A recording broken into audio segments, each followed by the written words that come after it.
house. All right, for those of you who didn't listen last time, or for those of you in the future who just grabbed this one out of a whole slew of them, how are you?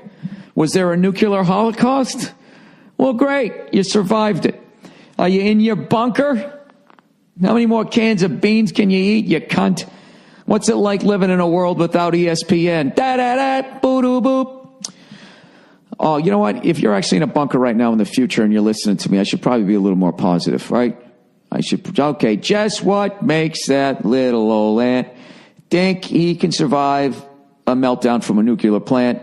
Everyone knows he's got sores all over his fucking face because he went outside. He didn't stay underground. That's why you'll be in that. What do they usually bury? That's those things what they stick all the drugs in that sit on the wharfs. And they stick them on the back of trucks, freight fucking things. I don't know. Whatever they dealt with during the second season of The Wire. You know what that just reminded me of? I don't know why. Everybody freaking out about that fucking missile that the Navy shot off. You know, this is the beginning of World War III. Well, great. And then you know what? We're all going to be dead. So what are you fucking worried about? You know what I mean?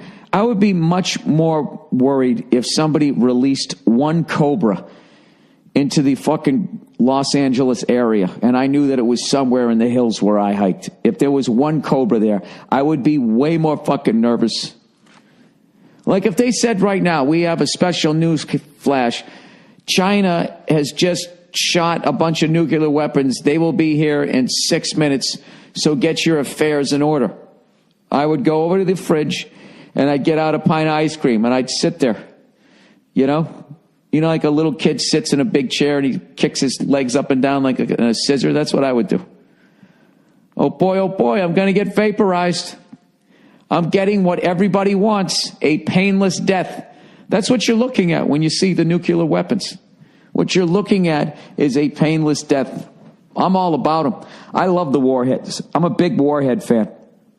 You know, I like that we're puffing each other's chests up. You know what I mean? China's, you know, we're like, why I oughta? You know, and China's like, why we oughta? And then Korea's like, hey, what about us? We still count, right? I don't give a fuck. I really don't. You know, I'm a grizzled vet of this shit. I grew up in the tail end of the Cold War. I remember that shit, right? Everybody says they're going to do it, and then they never do.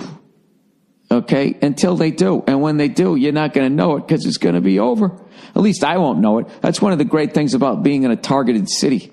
You're going to have no idea that World War III even happened. You're just going to wake up, you know, wherever the fuck you go. Or maybe you just become part of the radiation, you know, that the next people are going to climb out of. I told you guys that that's my theory, right? That water is the nuclear waste from the last people that fucked up this planet. You know? And we're actually these fucking mutants. We're actually ugly as shit. We just don't know any better.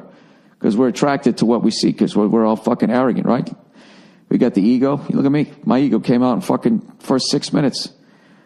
You don't know who I am? Well, then I could say I'm Elvis and everyone would believe it. No, Bill, they wouldn't. You fucking dope. Yeah, so I don't know what the big deal is. And it was also funny to read that and listen to say that they were saying everybody in California was freaking out. And then I call my wife and she doesn't even bring it up. Probably didn't even know it happened. Because at this point, nobody really watches the news anymore. Remember the news used to come on? Everybody watched the fucking news. You had your guy. Who do you like? And it was all men, right? Because men tell you what's going on in the world, despite what these ladies think. You know what I mean? That's why I stopped watching the news. The second I saw a woman news anchor, I was like, this broad doesn't know what she's talking about. She does. She only got half the information because whoever was telling it to her was probably thinking about fucking her, and he left out half the information. Okay? That's the problem with female news anchors, and I've been saying it for years. And you can hide behind your sexist, he's a sexist comment. All right? There's not an ounce of comedy in this right now. I'm just trying to give bloggers an easy week.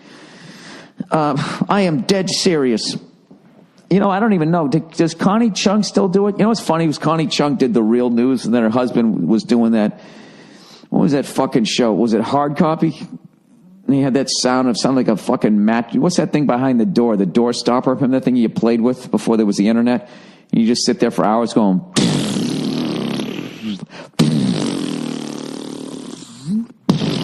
That's a hard noise to imitate. You just sit there fucking with that, right? He was on a show that was the sound effect as they went into every story. And Connie, right, was actually talking about real shit that was, well, at least, you know, the edited real shit, our version of the real shit that was going on. You know? I would have loved them sitting there as they both talked about, you know, the news stories that they were excited about. You know, she was reporting about the Berlin Wall coming down, and he was talking about to some paper boy who fucked the postman's wife. You know what I mean? I don't know. I guess I just find relationships interesting.